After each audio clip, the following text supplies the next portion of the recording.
Oke, kita lanjutkan ke materi berikutnya, yaitu adalah rekursif.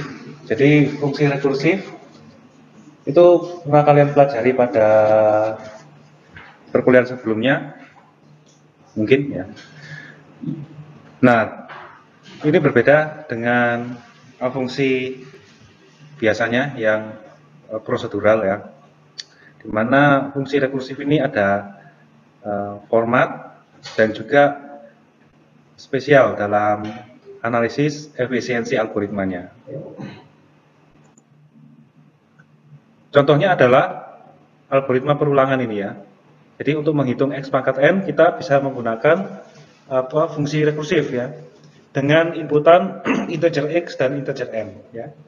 Kalau kita lihat di sini bahwasanya pada fungsi rekursif itu ada fungsi itu sendiri di dalam fungsinya ya. Jadi fungsi ini sendiri itu dipanggil di dalam fungsi itu ya.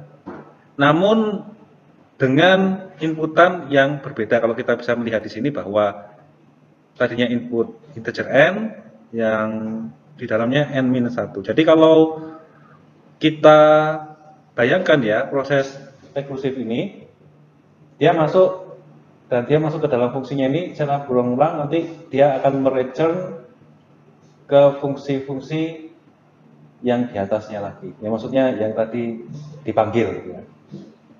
Jadi kalau misalkan n-nya itu adalah berapa, misalkan 5 ya, x-nya itu adalah 2 ya, maka 2 pangkat 5 ya, 2 pangkat 5 ini ya terus ya, dia masuk pertama 2, 4, terus masuk lagi 2, 3, masuk lagi nanti 2, 2 dan seterusnya 2, 1 sampai 2, 0. Nah, ketika sudah 0 maka dia akan return 1 ya. Dan dia akan return yang di atasnya lagi ya, kembali ke atasnya lagi. 1, nanti 1 dikalikan 2 return ya, nanti ketemu 2 ya, 2 nanti dikalikan 2, 4 return lagi, 4 dikalikan 2 8 return lagi ya, dan seterusnya sampai 5 ya, memenuhi n sama dengan 5, kembali ke awalnya. Oke. Jadi ini adalah contoh daripada rekursif ya. Jadi fungsi rekursif ini adalah fungsi untuk memanggil dirinya sendiri ya. Sebuah fungsi f itu juga merupakan fungsi rekursif jika memanggil fungsi lain g, yang mana di dalam G itu terdapat pemanggilan f ya. Itu juga bisa dikatakan sebagai fungsi rekursif ya. Jadi fungsi rekursif ini memiliki sifat seperti demikian ya. Yang dijadikan base case adalah misalkan 0 faktorial ya. Ini dalam kasus misalkan menghitung faktorial, kita kan juga bisa menggunakan pendekatan rekursif ya. 0 faktorial sama dengan 1. Berarti kan langsung dia itu return gitu kan ya.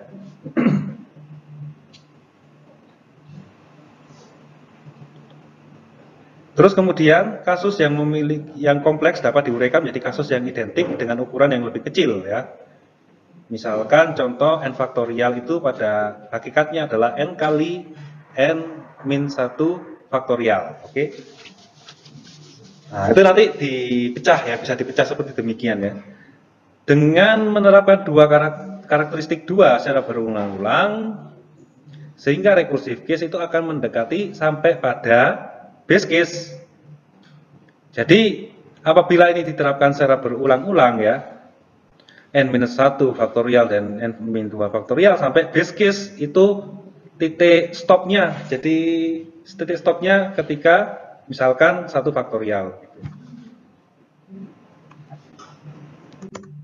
Jadi kalau kita bisa melihat sini adalah fungsi rekursif itu dari sejumlah n problem itu bisa dipecah-pecah ya, secara bertahap sampai unit yang paling kecil dari permasalahannya itu sendiri, di mana unit paling kecilnya itu kalau dalam kasus ini adalah 1 gitu.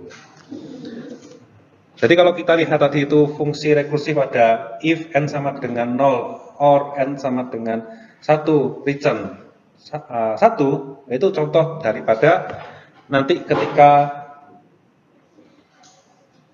sudah pada problem yang paling kecil dia mereturn. Maka oleh karenanya itu formatnya itu bisa kita jadikan seperti demikian. If this base case ya, solve it ya.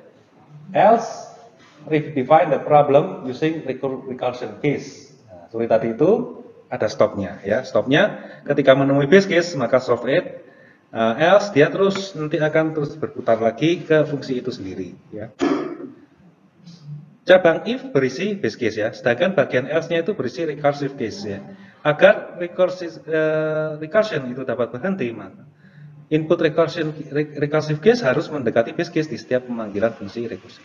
Ya, jadi tadi seperti contoh format itu tadi, di mana base case itu merupakan penanda untuk berhenti. Ya.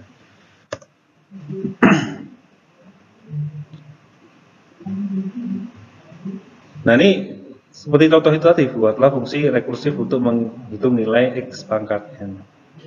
Buatlah pohon rekursif untuk 4 pangkat 5. Ya kira-kira bisa apa tidak? Bagaimana? Coba ada yang bisa? Jadi fungsi rekursifnya nanti ada contohnya di awal ya. Saya pikir itu sudah jelas ya. Oke. Nah, mungkin kita langsung saja. Jadi seperti contoh yang pada di atas itu tadi, maknanya ini base case-nya ya, if n sama dengan 1 base ya. Jadi base itu dasar, case dasar, bukan base. Kalau base itu case terbaik, kalau base case itu dasar ya. Dasarnya if n sama dengan 1 dan return x ya.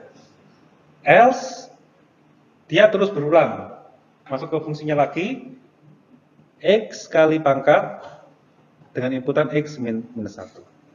Jadi dia masuk ke fungsinya ini lagi. Sekarang buatlah fungsi rekursif untuk menghitung bilangan Fibonacci ke n. Buatlah pohon rekursif untuk fib dengan input 4.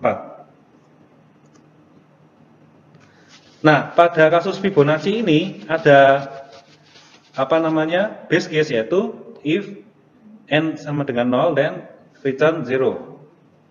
If n sama dengan 1 then return 1 ya ini ya. Else maka dia akan melakukan perulangan sedemikian ya. Ada sequence f n-1 dan input n-1 plus f dengan input n-2. Jadi kalau misalkan kita tuliskan algoritmnya, bisa berikutnya seperti demikian ya. If n sama dengan 0 or n sama dengan 1 dan return n, s return fib n-1 plus fib n-2. Sekarang apabila fib n-nya itu sama dengan 4, coba buatkan saya pohon rekursifnya. Ada yang bisa, silahkan kamu tuliskan di depan.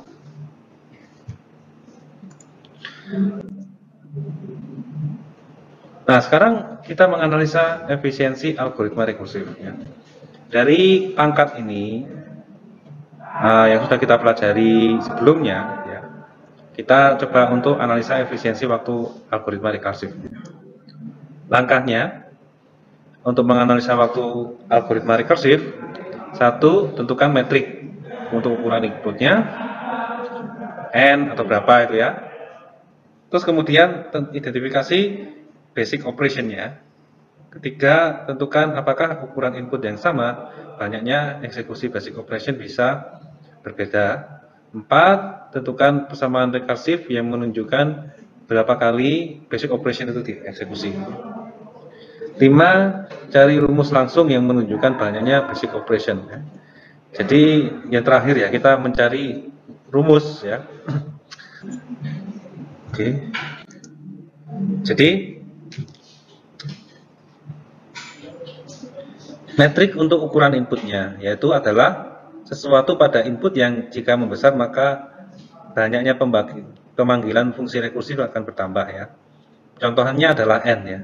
Tadi kalau contoh pada Fibonacci itu ketika n itu semakin besar maka banyak komputasi atau pemanggilan rekursifnya juga akan bertambah, sehingga kalau kamu lihat nanti di pohon rekursifnya itu juga nanti akan cabangnya akan semakin dalam gitu kan ya. Nah, terus ya proses rekursifnya itu akan semakin panjang, sehingga ya kita bisa bayangkan nanti efisiensi waktunya bagaimana ya, seiring dengan kedalaman dari pohon rekursifnya, maka tentunya komputasinya itu akan semakin berat ya. Namun pertambahan dari kompleksitas komputasinya itu seperti bagaimana? Nah, terutama order of growth-nya. Kalau kita kemarin belajar tentang tingkat pertumbuhan, order of growth ya juga nanti kita gunakan di dalam analisa efisiensi algoritma rekursif ini.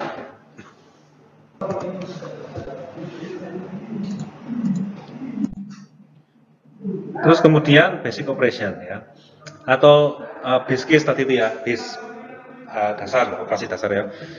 Jadi pada algoritma rekursif itu salah satu operasi pada kondisi seleksi base case atau bagian recursive case-nya, misalkan if n sama dengan 1 ya. Basic operation yang dipilih sama dengan yang dilakukan satu kali setiap kali fungsi rekursif itu dipanggil. Jadi basic operation-nya apa? Jadi ada satu criterion atau stopping criterion-nya if n sama dengan 1 ya. Nah, pada analisa efisiensi algoritma rekursif ini apakah ada base case, average case, dan worst case? Kira-kira bagaimana ya? Jadi untuk input n tertentu, misalkan 5 ya. Recursion tree-nya selalu sama ya. Banyaknya komputasi atau pemanggilan fungsi recursion itu tetap. Jadi kalau kita lihat contohnya seperti pada kemarin itu sequential search ya. Ketika ada base case-nya, base ini sekarang base terbaik ya. Jadi mungkin pronunciation-nya harus di adaptasi mana yang base terbaik, atau maksudnya base itu dasar ya. Jadi ini base itu yang terbaik, base case itu ketemu pada awal sequence. Tapi kalau pada kasus seperti rekursif ini, kalau input n-nya sama dengan 5, ya pasti dia akan berjalan sejauh itu gitu. Jadi dengan demikian maka banyaknya komputasi atau pemanggilan fungsi rekursif itu tetap ya. Sehingga tidak ada base case, average case, ataupun juga worst case. Nah, persamaan rekursif banyaknya eksekusi basic operation ya. Jika algoritma pangkat dieksekusi dengan input misalkan x, n, jadi ada input x dan input n, maka basic operation dieksekusi satu kali.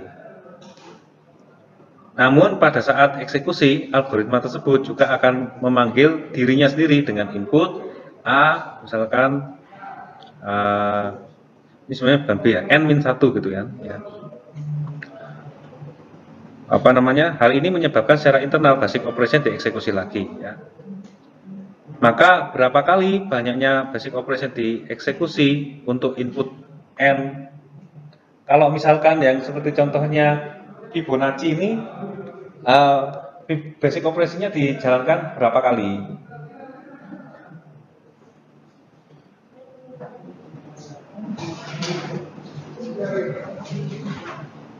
Berapa kali untuk yang ini Fibonacci? Oke. Samaan rekursif banyaknya eksekusi basic operation ya. Jika Cn itu menyatakan banyaknya basic operation yang dieksekusi untuk input berukuran n ya, dan Cn-1 menyatakan basic operation yang dieksekusi untuk input berukuran n-1, maka hubungan antara Cn dan Cn-1 dinyatakan dengan demikian. Cn itu sama dengan Cn-1 plus 1 ya. Jadi untuk n sama dengan lebih besar dari 1, itu terjadi recursive case ya.